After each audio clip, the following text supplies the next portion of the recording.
ఇక కరోనా కొత్త variant very danger. America వేగంగా విస్తరణ, వేల సంఖ్యలో కేసులు నమోదు, టీకా రక్షణ నుంచి తప్పించుకునే సామర్థ్యం భారత్లోను గుర్తించిన డాక్టర్లు. దేశంలో 1010 క్రియాశీలక కేసులు, జాగ్రత్తగా ఉండాలంటున్న నిపుణులు. దేశంలో కోవిడ్ కేసులు మళ్లీ కలకలం రేపుతున్నాయి. పలు రాష్ట్రాల్లో కొత్త పాజిటివ్ కేసులు వెలుగు చూస్తున్నాయి.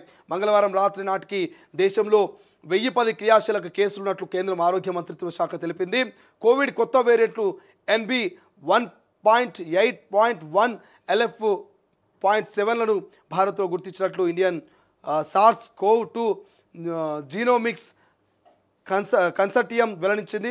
ఇతర దేశాలతో పోలిస్తే మన దగ్గర వైరస్ వ్యాప్తి తక్కువగానే ఉన్నప్పటికీ జాగ్రత్తగా ఉండాలని వైద్య రంగ నిపుణులు హెచ్చరిస్తున్నారు. ఇటీవల కాలంలో కోవిడ్ కేసులు పెరగడానికి అనేక కారణాలు ఉన్నాయంటూ నిపుణులు భావిస్తున్నారు. సో ఈ కరోనా గురించి నేను కొత్తగా చెప్పాల్సిన అవసరం లేదు. వేల సంఖ్యలో కేసులు నమోదవుతున్నాయి. టీకా రక్షణ నుంచి తప్పించుకునే సామర్థ్యం అంటూ ఒక వార్త కనిపిస్తూ ఉంది. కాబట్టి అమెరికాలో ఈ కరోనా వైరస్ అత్యంత వేగంగా వ్యాప్తి చెందుతూ ఉందట. మరి కొత్త వేరియంట్లు వచ్చినాయి.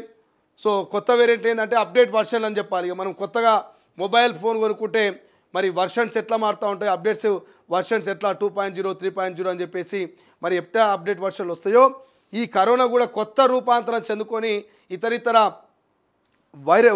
ఈ వైరస్ వ్యాప్తిలో భాగంగా కోవిడ్ కొత్త వేరియంట్లో NB 1.8.1 LF7లను భారత్లో గుర్తించినట్టు తెలుస్తుంది. ఈ కొత్త వేరియంట్ల ప్రభావం ఎట్లుంది అనేది పక్కన పెడితే భారత్లో మాత్రం కొంత కరోనా వ్యాప్తి అనేది తక్కువ ఉన్నట్టు తెలుస్తూ ఉంది. బట్ తక్కువ ఉందిగా అని చెప్పేసి నిర్లక్ష్యం చేయొద్దు. సో దయచేసి ప్రతి ఒక్కరూ ఎక్కడికి వెళ్ళినా mask mask mask mask mask ధరించండి. శానిటైజర్తో చేతులు కడుక్కునే ప్రయత్నం చేయండి. సో సామాజికంగా కొంత డిస్టెన్స్ మెయింటైన్ చేయండి. సో ఇంతకంటే ఎక్కువ ఏం చేయలేము. హ్యూమినిటీ పవర్ పెంచేటువంటి ఫుడ్ని తీసుకోండి. సో ఎక్కడికైనా రష్యీ ప్రదేశాలు అంటే జనాలు ఉన్నటువంటి ప్రదేశానికి వెళ్ళినప్పుడు కొంత ఆచితూచి అడుగులు వేసేటువంటి ప్రయత్నం చేయండి. ఇంతకంటే ఎక్కువ మనం ఏం చెప్పలేను. ఎందుకంటే కరోనా గురించి నేను కొత్తగా చెప్పాల్సిన అవసరం లేదు. కరోనా అందరికీ పరిచయమే. కరోనా తెలియని వ్యక్తులు అంటూ ఉండరు. కాబట్టి సో దయచేసి గతంలో ఎంతోమంది కరోనా వల్ల నష్టపోయారు. ఎన్నో కుటుంబాలు రోడ్డు మీద పడ్డాయి. ఎన్నో కుటుంబాలకు మరి కన్నీళ్ళే మిగిలినాయి. కాబట్టి సో అటువంటి కుటుంబాలకు తెలుసు కరోనా ఎఫెక్ట్ ఎట్లుంటుందో, కరోనా ఎంత డేంజరో. సో దయచేసి కరోనా పట్ల నిర్లక్ష్యం వద్దు, కరోనా పట్ల జాగ్రత్తగా ఉండాలంటూ మరి ఇప్పటికే కేంద్ర రాష్ట్ర ప్రభుత్వాలు చెప్తున్నాయి, ఆరోగ్య శాఖ చెప్తా ఉంది. కాబట్టి సో కరోనా కొత్త వేరియంట్ ఎంత వచ్చినా ఏం చేసినప్పటికీ కూడా మనం ధైర్యంగా ఉంటే కరోనా మనల్ని ఏం చేయలేదు. మనం కనుక అధైర్యపడి భయపడి నన్ను చంపేస్తుందేమో, నేను చచ్చిపోతానేమో, ఇక నేను అయిపోయినా అని చెప్పేసి అనుకుంటే మాత్రం ఖతమయ్యే పరిస్థితి ఉంటుంది బిడ్డ. సో దయచేసి కరోనా వచ్చినా భయపడాల్సిన అవసరం లేదు. కరోనా వచ్చినా భయపడాల్సిన అవసరం లేదు. గతంలో కరోనా నుంచి జయించినటువంటి ఎంతోమంది ఇప్పుడు ప్రాణాలతో ఉన్నారు. కరోనాని జయించిన వాళ్ళు చాలామంది ఇంకా ఇప్పుడు యాక్టివ్గా మంచి బలంగా పటిష్టంగా ఎనర్జీగా ఉన్నటువంటి వాళ్ళు చాలామంది ఉన్నారు. వాళ్ళందరూ ఎందుకు కరోనాని జయించారు, కరోనా నుంచి తప్పించుకున్నారు,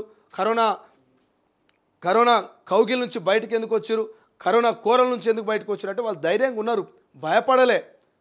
బట్ భయపడితే మాత్రం కరోనా కోరల్లో చిక్కుకుపోతాం, కరోనా పంజల్లో బందీలు అయిపోతాం. కాబట్టి కరోనాకి భయపడొద్దు. కరోనాకి మందు ఏంటంటే కరోనాకి మందు ధైర్యం, కరోనాకి మందు మాస్కు, కరోనాకి మందు శానిటైజర్. కాబట్టి సో దయచేసి మీరు ధైర్యంగా ఉండండి.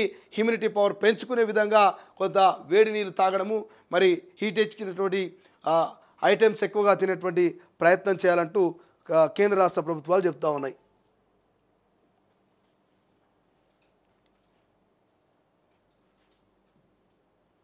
సో ఈనాడులో చూస్తే ఇక